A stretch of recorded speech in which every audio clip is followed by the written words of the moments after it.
Welcome to another episode of Podcasting and Platforms. I'm your host, Chris Spangle. Thank you so much for being here. And this is a short Q&A. I am taking your questions and giving you answers at podcastingandplatforms.com. You can email me at chris@podcastingandplatforms.com.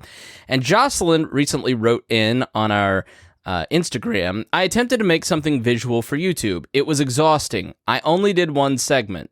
What are your thoughts on this video versus strictly audio? So I'll refer you back to a different episode to go into the pros and cons of using just audio versus using video. But let's just take a look at your video and give people some context of what we are talking about. This is a libertarian podcast by Jake Porter and featuring the guest Thomas Knapp, both people that I really like. So, podcast, the Jake Porter and Friends podcast, the podcast to end all podcast. I'm joined today with my good friend Tom. So, my first impressions are that it's amazing for director of the Garrison Center. For an audio-only podcast that's being featured on YouTube. It's really well done. I'd love to know what software you used for this, so please comment below and let us know, and then I'll let other people know. So I'll turn down the audio, but you know, your video is really, really good. But you said it took a ton of time, right? And this is something that will get you a lot more views than something that is a little bit more simple. And, you know, going through this video, like you even have like video moving through the little bubbles and everything. So well done. And bravo to you for having the skill level to do that. I don't mean to call you out. You've got 10 views on it. You have to evaluate at this point. I'm going to give you a subscribe just because I think that's great. What's the level of time commitment versus the amount of people that are viewing it? Sounds like you're already burnt out after doing one. I mean, could you get those 10 views with something that took you 15 minutes using a software called Headliner, or I'm guessing, let's say that took you 2 hours, 3 hours, right? So you have to balance, you know, the quality and the time, right? That quality is always going to get you more views over time. 2 years from now, if you're putting in that time and dedication, you're going to have more viewers on YouTube than something a little bit more simple, which I'll show you. I don't have as much time, and I don't have as much, to be honest, sometimes creativity is what you just showed us there, which I thought was brilliant.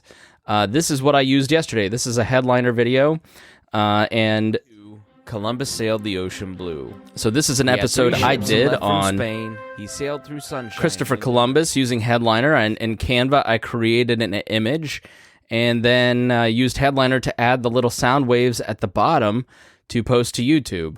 It's only got 3 views, so it's not doing phenomenal, but my YouTube channel, I don't really invest a lot of time and effort there, so I don't get a lot of views, which is why I didn't put a lot of effort into that video.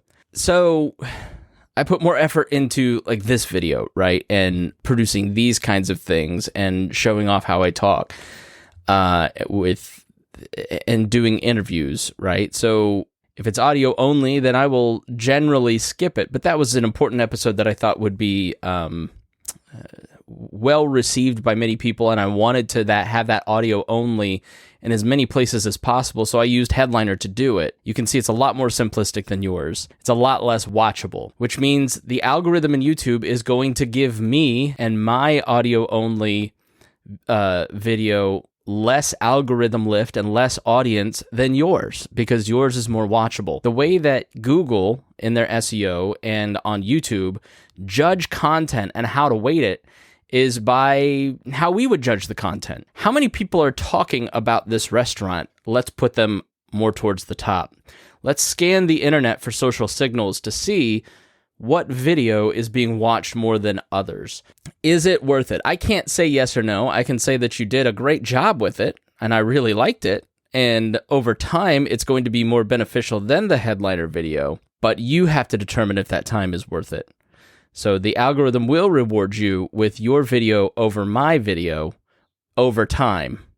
But again, do you have the time? If you're already burnt out after one, then I would say don't do it, because you're going to stop doing the podcast And it's better for you to do the podcast and get the information out than it is to have the slickly produced thing. Take 15 minutes, get Headliner, do it that way.